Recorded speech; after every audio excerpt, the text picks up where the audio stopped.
Agora, o que a Bíblia diz lá em 1 Coríntios, capítulo 15, a partir do versículo 45, a Bíblia diz: pois assim está escrito, o primeiro homem, Adão, se tornou um ser vivente, alma vivente, dependendo da versão. Mas o último Adão é espírito vivificante. Quem é esse último Adão? Quando lemos o texto, vamos descobrir que é uma referência a Cristo.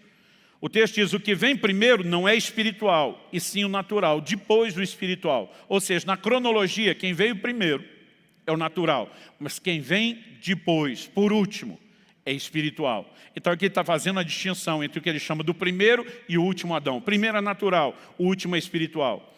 Ele segue dizendo: o primeiro homem formado do pó da terra é terreno, o segundo homem é do céu. Então aqui nós entendemos algo no nível um pouquinho mais profundo. Não só o primeiro é só um ser vivente, enquanto o segundo ou último é um espírito vivificante. Não só o primeiro é natural, quando o segundo é espiritual, mas ele também aponta aqui no versículo 47, que enquanto o primeiro é só terreno, o último é celestial. E ele nos dá a pista quando diz o segundo homem. Esse Adão, ou a pessoa que aqui é chamada de Adão, é homem, mas não é natural, é espiritual. Não é só um ser vivo, é um ser que dá vida. Não é só alguém que é terreno, mas celestial. Quem é tudo isso ainda é homem? Cristo. Romanos 5 diz que Adão prefigurava aquele que havia de vir, Cristo. E ele não prefigura Cristo no sentido de ter falhado. Ele prefigura Cristo porque ele foi um cabeça de raça. No entanto, ele falhou na sua missão. Foi criado segundo a imagem de Deus.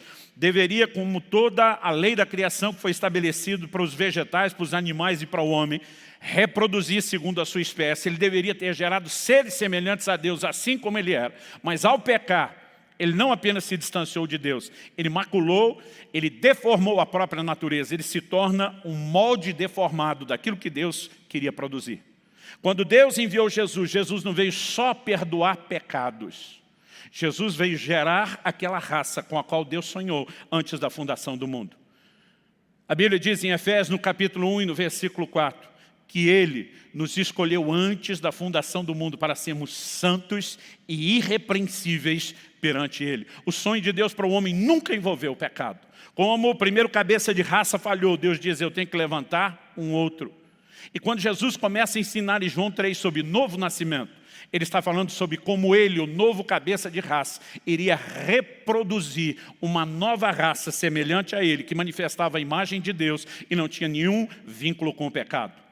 Então é disso que o autor está falando. Olha os versos 48 e 49 de 1 Coríntios 15. Ele diz: como foi o homem terreno, assim também são os demais que são feitos do pó da terra.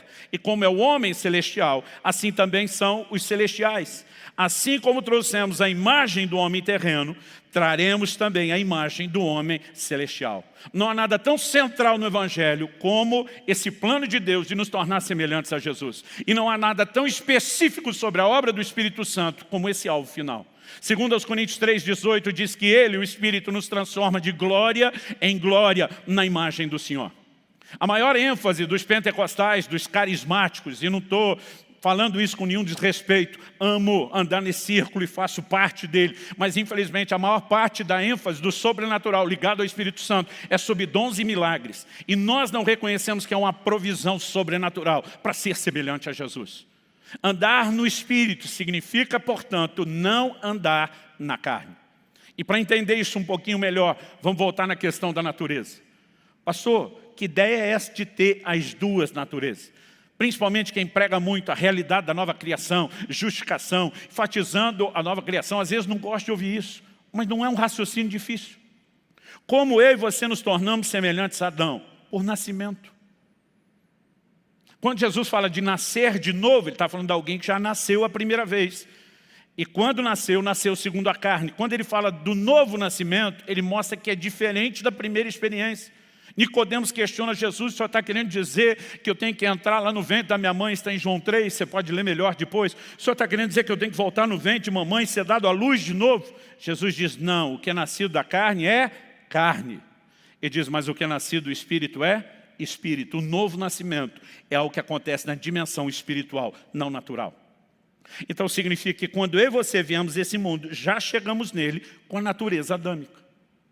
Mas quando nascemos de novo e recebemos a nova natureza, ela veio no nosso espírito. Agora pergunta, o dia que você se converteu, seu espírito desencarnou, abandonou seu corpo para viver de forma imaterial por aí? Não.